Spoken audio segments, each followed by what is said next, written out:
There is a moment that arrives quietly in all our lives. A message appears on our screen. A comment lands beneath our work. An email arrives carrying criticism. A friend says something unexpected. A stranger writes words designed to provoke. And suddenly, we feel it. A shift inside. The pulse quickens. The jaw tightens. The mind begins composing a response before we have even finished reading. We want to answer immediately. We want to defend ourselves. We want to correct the misunderstanding. We want to strike back. We want to reclaim control. Yet it is precisely in that moment that one of life's most important battles begins.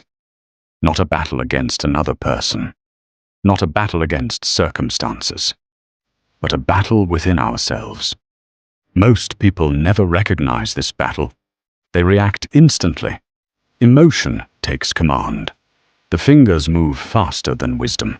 The message is sent. The words are spoken. And later, when the emotional storm has passed, regret arrives to examine the damage. How many relationships have been wounded by a message sent too quickly? How many opportunities have been lost because pride demanded an immediate response? How many sleepless nights have followed words that could have remained unspoken? The tragedy is not that we experience emotion. Emotion is part of being human. The tragedy is allowing emotion to become our master. This is why one of the most powerful disciplines we can develop is deceptively simple. Read it. Leave it.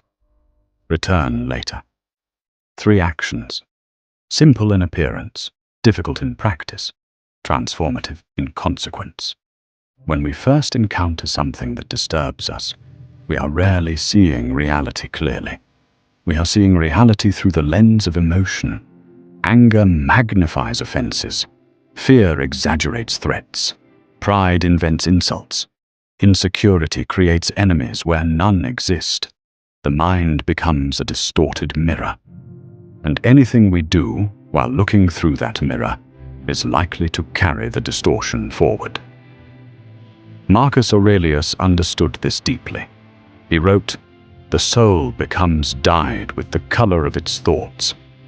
Consider the implications. If our thoughts are filled with anger, our perception becomes angry. If our thoughts are filled with resentment, our world begins to appear hostile. If our thoughts are dominated by wounded pride, every disagreement feels like an attack. The problem is not always the event itself. The problem is the state of mind through which we interpret the event. This is why immediate reactions are often dangerous, because the person responding in that moment is not our wisest self. It is our emotional self, and emotions, while valuable messengers, make poor leaders. We live in an age that worships immediacy, instant messages, instant opinions, instant outrage, instant reactions. Everything encourages us to respond now, to speak now, to decide now, to judge now. Yet wisdom has never moved at the speed of impulse. Wisdom moves at the speed of reflection. The strongest minds understand something that the impatient rarely learn. Time changes perspective. The message that feels unbearable today often appears insignificant tomorrow. The insult that burns in the moment often loses its power after a night's rest. The criticism that feels personal today may reveal a valuable lesson once emotion has settled. But we can only discover this if we create space. Space between stimulus and response. Space between emotion and action. Space between what happens and what we choose to do about it. Epictetus taught, "No person is free who is not master of themselves." Freedom is often misunderstood. Many imagine freedom means doing whatever we feel like doing.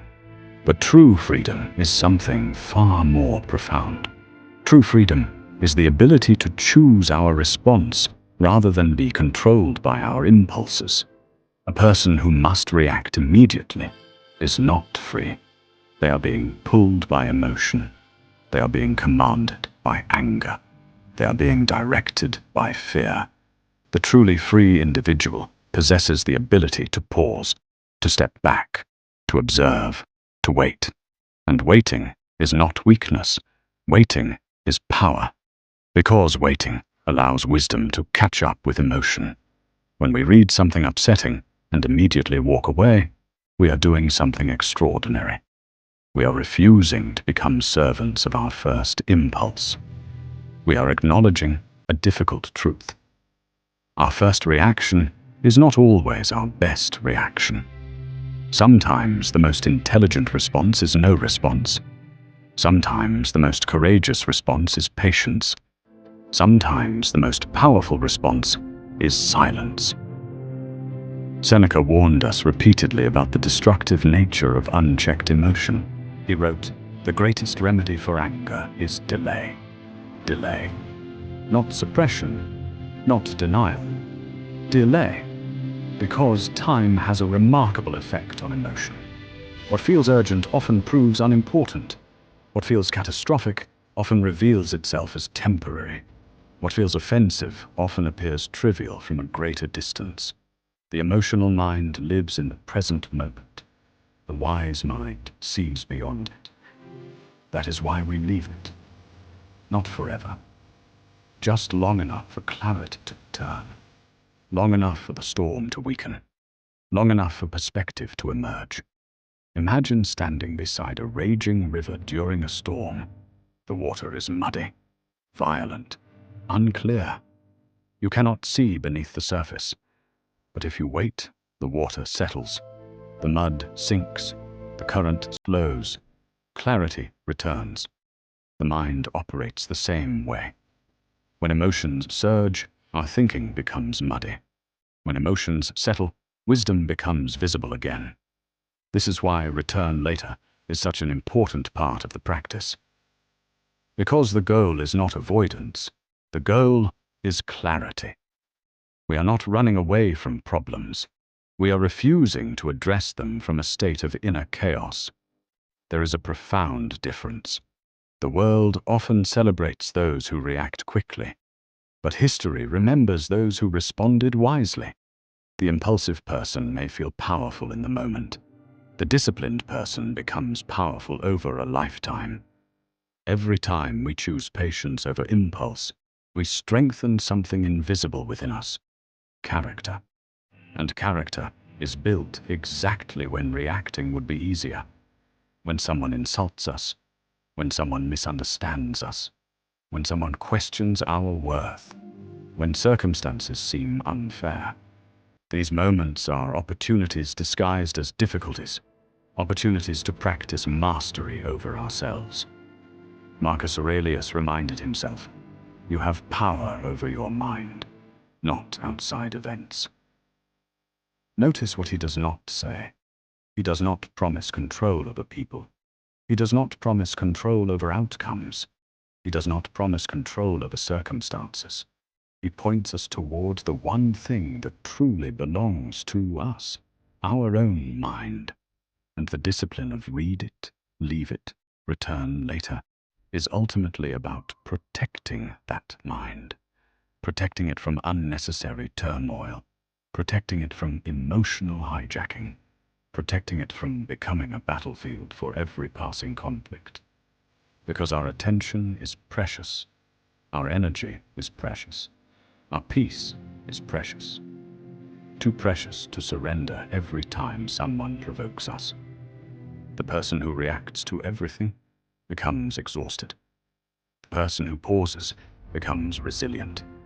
The person who argues with everyone becomes distracted. The person who reflects becomes focused. The person who lives by impulse becomes unstable. The person who lives by principle becomes strong. This is the hidden reward of restraint. The world may not notice it. Others may not applaud it. No one may recognize the battle you fought within yourself. But you will know. You will know that anger knocked at the door and was not allowed inside. You will know that pride demanded action and was denied.